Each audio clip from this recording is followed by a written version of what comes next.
600 کے قریب مزارات ہیں صرف پنجاب کے اندر. بہت بڑے بڑے جو ہے وہ گدیاں ہیں، اور ان کے جو گدی نشین ہیں وہ انتخابات میں حصہ لیتے ہیں. تو بندہ یہ سوچتا ہے کہ یہ سارے گدی نشین اتنے امیر کیسے ہو گئے؟ ان کے پاس جو اتنی جائیدادیں آئی ہیں یہ کہاں سے آئی ہیں؟ میں آپ کو بتاتا ہوں یہ کہاں سے آئی ہیں. یہاں کے جو گدی نشین ہیں یہ پہلی بار جنگ آزادی کے مجاہدین کو کچلنے کے لیے ایسٹ انڈیا کمپنی کے دستے راست تھے، اور ان گدی نشینوں نے انگریزوں کے حق میں فتوے دیے اور جنگ کو بغاوت قرار دیا، اور انعام کے طور پر جاگیریں ان کو ملی. اور انہی گدی نشینوں کو انگریزوں نے نوآبادیاتی عہد جو تھا ان کا، اس میں پاور سٹرکچر کے طور پر انہیں استعمال کیا، اور ان کے ذریعے سے اپنے کلچز کو بر صغیر کے اندر مضبوط کیا، اور ان کو بڑے بڑے رقبے دیے، بڑی بڑی جاگیروں سے ان کو نوازا. ابھی یہاں نام لینا تو کسی کا مناسب نہیں ہے، لیکن پھر بھی میں آپ کو اگر کچھ اس کے گلمسز بتاؤں تو سرگودا میں جو شاہ پور کا علاقہ ہے وہاں پہ ایک گدی ہے، اس کو 6000 سے زیادہ ایکڑ زمین جاگیر کے طور پر ملی.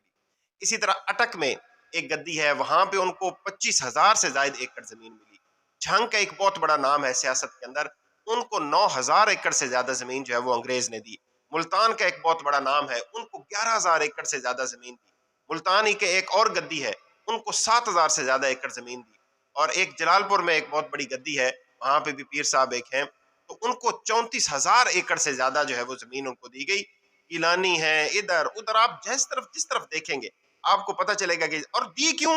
دی اس لیے کہ جب جنگ آزادی شروع ہوئی اور اس سے پہلے بھی جب ملتان میں کے اندر ایک پلٹون نے بغاوت کر دی تھی، تو یہ سارے گدی نشین تھے، انہوں نے اپنے اپنے مریدین کو ساتھ لے کے ان مجاہدین کو مارا، ان کو شہید کیا، اور اس کے بدلے انگریزوں سے جو ہے وہ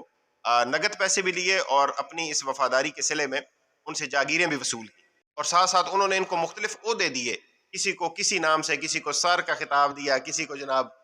کنگ کا خطاب دیا، کسی کو ذیلدار کا خطاب دیا، کسی کو کسی عہدے پہ لگایا، کسی کو کسی عہدے پہ لگایا. اور یہ سارے لوگ جو تھے بنیادی طور پہ انگریز کے مفادات کے محافظ تھے اس علاقے کے اندر. لیکن پھر جب پاکستان بنا اس وقت تو ان سب نے مخالفت کی، چند ایک جو ہے وہ پیران عظام کے علاوہ باقی سب نے پاکستان بننے کی مخالفت کی تھی اور انگریز کا ساتھ دیا تھا. جب پاکستان بن گیا تو یہ پاکستان کے مامے بن گئے آ کے، اور اس وقت سے لے کے آج تک یہ خاندان ہیں جو مختلف پارٹیاں جوائن کرتے ہیں، کبھی مسلم لیگ نون جوائن کرتے ہیں، کبھی پیپلز پارٹی جوائن کرتے ہیں، کبھی تحریک انصاف جوائن کرتے ہیں، کبھی کاف لیگ جوائن کرتے ہیں، لیکن رہتے پاور ہاؤس کے اندر ہیں اور انہی جاگیروں سے آیا ہوا پیسہ. اور ان جاگیروں کے اوپر میں بالکل کیٹیگوریکلی یہ کہنا چاہتا ہوں کوئی حق نہیں ہے ان کو ان جاگیروں کے اوپر. انگریز کا کوئی رائٹ نہیں تھا کہ اتنے بڑے بڑے رقبے جو ہے جو یہاں کے لوگوں کی ملکیت ہیں، جو یہاں کے عوام کی ملکیت ہیں، وہ ان لوگوں کو دے کر جائے. لیکن وہ دے کر گئے اور ان کے ایمان کے اوپر اس سے کوئی فرق نہیں پڑا، ان کو کوئی پریشانی نہیں ہے اس سے، اور انہوں نے انہی زمینوں کی پیداوار اور انہی سے آنے والے پیسوں سے استعمال کر کے اپنے علاقے کے لوگوں کو جو ہے وہ اپنا غلام بنا کے رکھا، ان سے ووٹ لیے، پاور